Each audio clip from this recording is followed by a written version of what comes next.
Hello అండి. అందరికీ నమస్కారం. నేను మీ సరోజినినండి. ఇలా ధూపం, దీపం అంతా అయిపోయింది కదండీ! మొత్తం తృప్తిగా అన్నీ చేసేసుకున్నాను. అయిపోయిందండి. ఇలా ఏంటంటే, ఈ పూజను చేసుకున్నప్పుడు ఇంత ఆనందంగా, ఇన్ని పూలతో ఇంత ఆనందంగా పూజ చేసుకున్నప్పుడు, ఏదైనా తప్పులు ఉంటే, మనం కావాలని చేస్తే దేవుడు శిక్షిస్తాడండి. అది దేవుడు చూసుకుంటాడు. మనం కావాలని చేస్తే. ఏదైనా మనం కావాలని చేయకుండా, అనుకోకుండా జరిగిందైతే దేవుడితో పాటు మీరు కూడా నన్ను ఏమీ అనుకోవద్దండి. మీ ఇంట్లో మనిషిలాగా తీసుకోండి. పెద్ద పెద్ద పూజలు చేసినప్పుడు ఏదన్నా పొరపాట్లుంటాయి. అయ్యో! మనం ఇంట్లో ప్రతిరోజు చేసేటప్పుడు ఏదో ఒకటి మన ఇంట్లో కూడా జరుగుతుంది కదా! అని అనుకుంటారండి. అలా అనుకుంటే చాలండి నన్ను. మీ మనిషిగా అనుకుంటే చాలండి నన్ను. ఈ పూజ కావాలని ఎప్పుడు ఏ తప్పులు కావాలని ఎవ్వరు కూడా చేయరండి. నేను కాదు ఇంకెవ్వరు చేయరండి.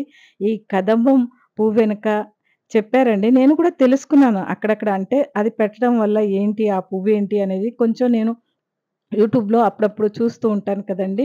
108 పువ్వులుంటాయంటండి దాని మీద. ఆ 108 పూలతో మనం పూజ చేసినట్టంటండి. క క చాలామంది వీడియోలో కూడా చెప్పగా విన్నానండి. నాకు చేయాలని ఉండేది. కానీ ఆ పువ్వులు చాలా దొరకాలని అనుకుంటున్నానండి నేను. నాకు ఒక్క పువ్వే దొరికిందండి. చాలు ఇంత ఆనందం చాలు. ఒక్కదాంతో చేసుకున్నాను. ఎక్కడన్నా దొరికితే తెస్తాను లేవే మళ్ళీ అని చెప్పారండి మా వారు నిజంగా. నేను దొరికితే కంపల్సరీ తెస్తాను. చెట్లుంటాయి కానీ కొయ్యనీయరంటండి.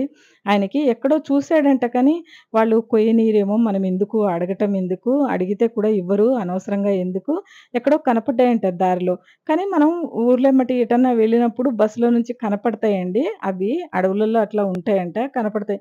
కానీ నా కంటికైతే నిజంగా ఈ చెట్టు ఎక్కువున్న చెట్టు నాకెక్కడ కనిపించలేదండి. వాళ్ళని అడిగైనా తెచ్చుకునేదాన్ని. మా ఏరియాలో ఎక్కడన్నా ఉన్నట్టయితే అడిగి తెచ్చుకునేదాన్ని. కానీ ఎక్కడ కనిపించలేదండి. నిజంగా చెప్తున్నాను.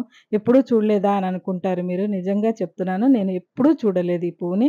ఇలా 108 పువ్వులుంటాయంటండి దీని మీద. అందుకనే అంతటి ప్రాధాన్యత అమ్మవారు నిజంగా ఇది వాసన ఉందా? లేదా? అనేది కాదండి. అమ్మవారికి ఎందుకిష్టమో తెలియదండి ఈ పువ్వంటే. ఇంక ఇంతకంటే నేను ఎక్కువ ఏమీ తెలుసుకోలేదండి.